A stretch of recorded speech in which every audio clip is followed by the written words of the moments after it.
Um, it's just three things that my spirit is jogging me to get out. I can't explain it. So here we go.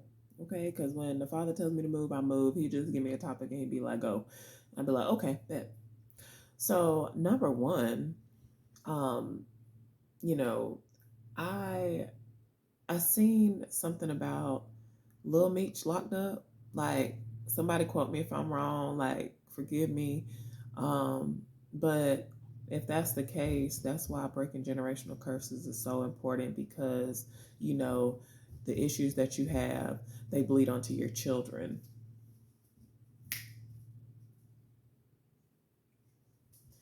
They bleed onto your children. I've always when I come to do a word, I get bothered. But anyway, it's all good. But they bleed onto your children, and what I mean by that is, yes, hopefully each generation gets better and better. Like there were things that my grandparents had to deal with that my parents didn't have to deal with, but there are things that my parents had to deal with that I'm not going to have to deal with, and there are things that you know we deal with that our children won't have to deal with.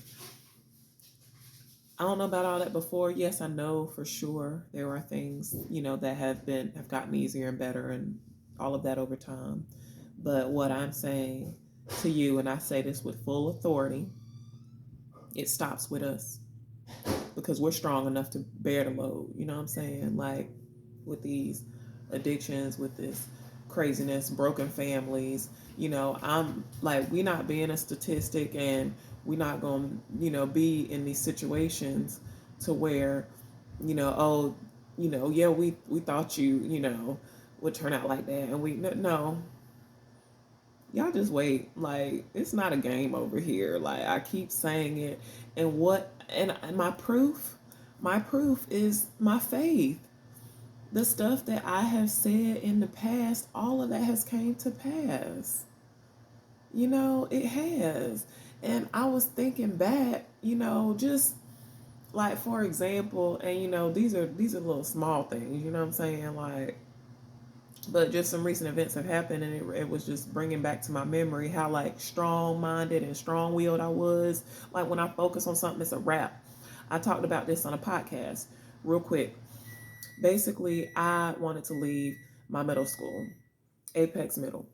Okay, it was predominantly white school. I didn't like it. I hated it. I wanted to go to Ligon.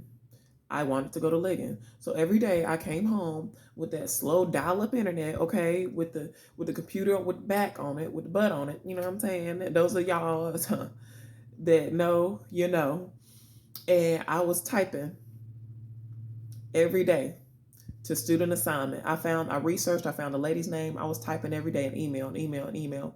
She ended up called my mother into the office and said, your daughter really wants to go to Ligon. She was like, my daughter, wait, what? I didn't even know she was doing this.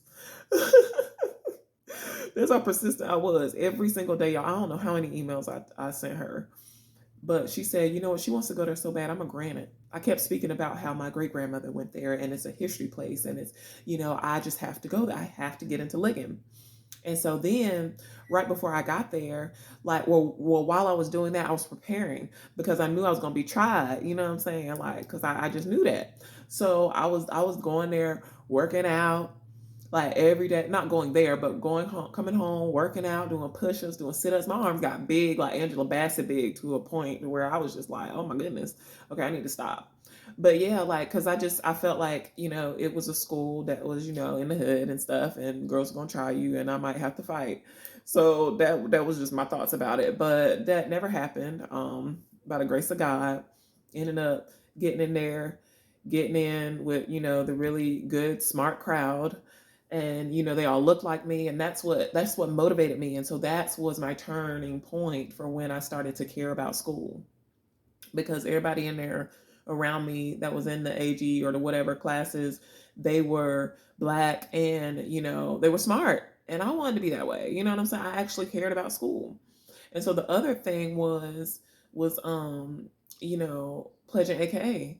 The first time, it didn't happen. And so I went and spent all my money. Went and spent the money I was supposed to pledge with. You know what I'm saying? Like it was like a rack. It was like a little over a rack or whatever. And so then The next time they said that they were going to do another line, and I was just like, I don't know. It was just a lot last time. I was very disappointed. But then, I was like, God, is this what you trying to have me do? And lo and behold, I was literally legit, y'all, asking everybody for money because I was a broke college student. Like, I didn't have, like, I had spent all the other money. And I was like, well, who's giving me that? I wasn't getting refunds like that back then because I was a RA. And so I didn't have, like major refunds because a lot of my tuition was paid for because of, I worked at the school. And so I was just like, I have no clue what I'm about to do, but I'm going to just try it. So I started asking around. By the grace of God, people were giving me money, like friends and like every family, everybody. And then I got down to the last $200, and my dad, I asked him, I was like, Daddy, I was like, I need $200. I want to do okay. And he's like, you really want to do it?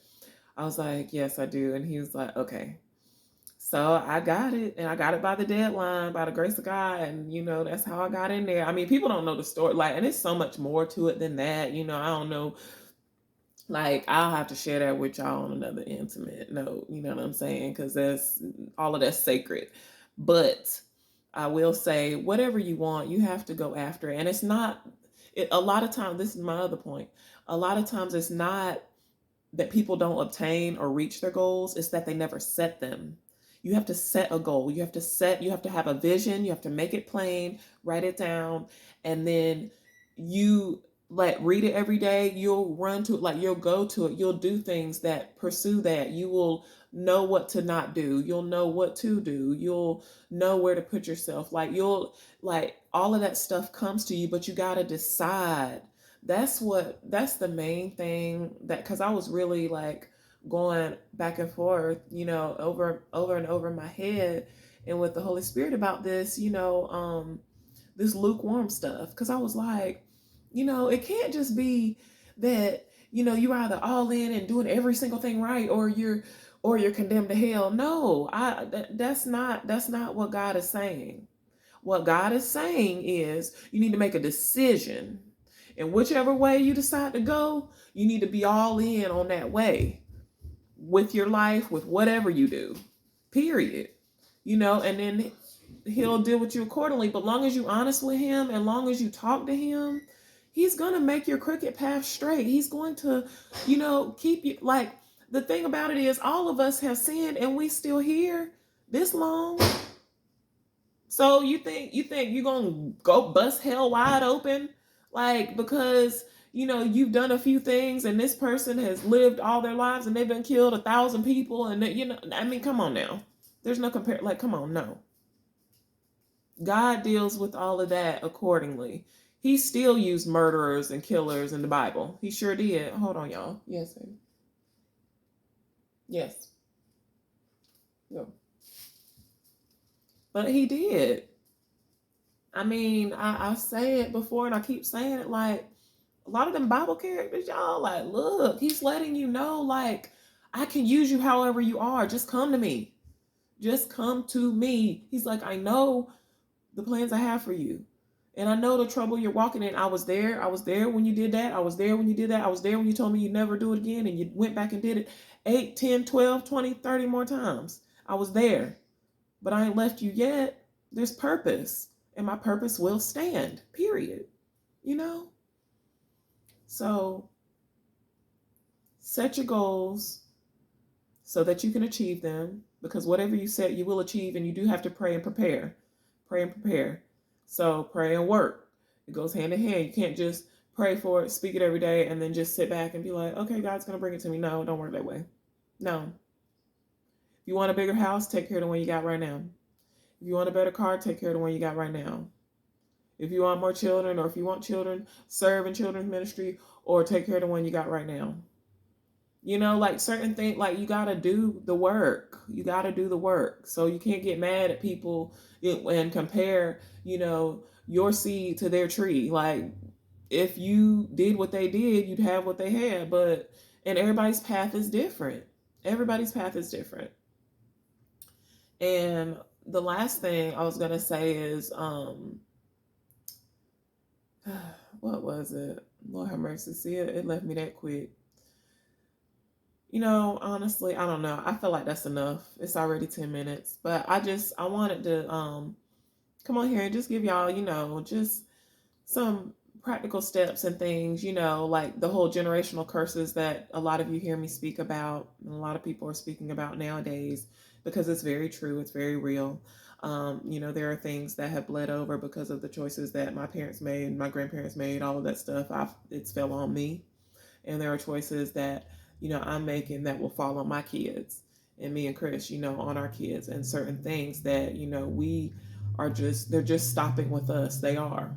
We got to move different to have different, straight like that.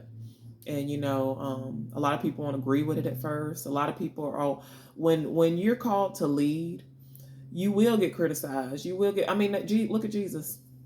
Come on, can we go back to the Jesus story, okay? How many people spoke against him, talked about him, all the way up until death? But he still remained in purpose, on purpose. I must be about my Father's business. And the weight got heavy for him in the Garden of Yosemite. It got heavy.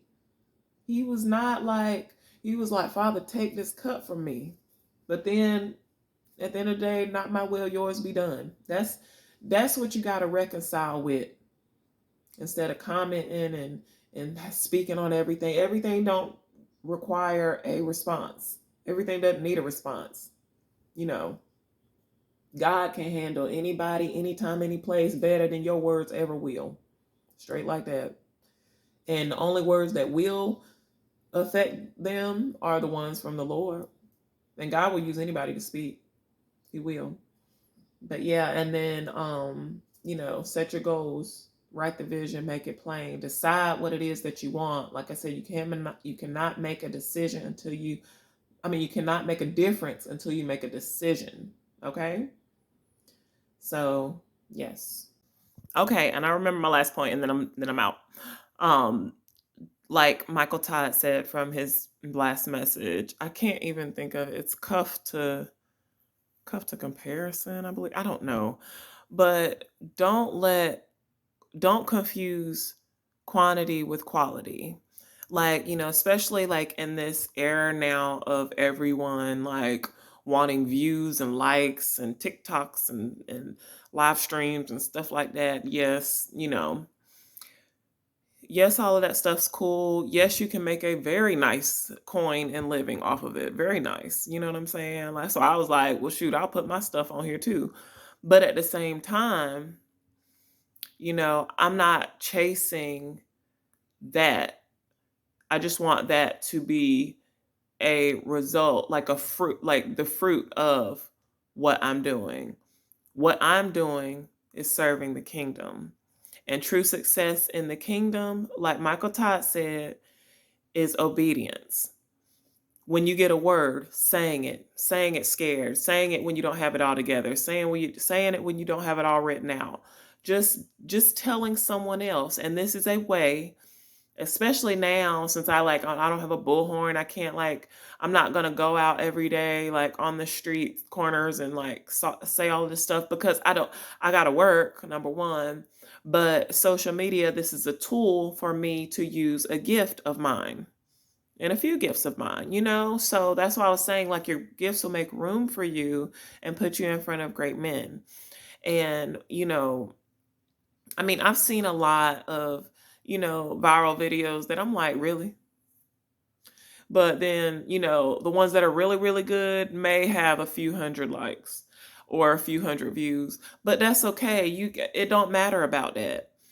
All you need to know is that if you're being obedient, you're working your craft, and you're doing what God told you to do, that's it. It's a wrap, because that's what keeps me going. I don't compare to all of that, because I know what I'm putting out is good, and if you use it, it will help you. And because it's from God. It's what helped me. I'm telling you, not what I've seen, not what I've heard, like what I live and what I know.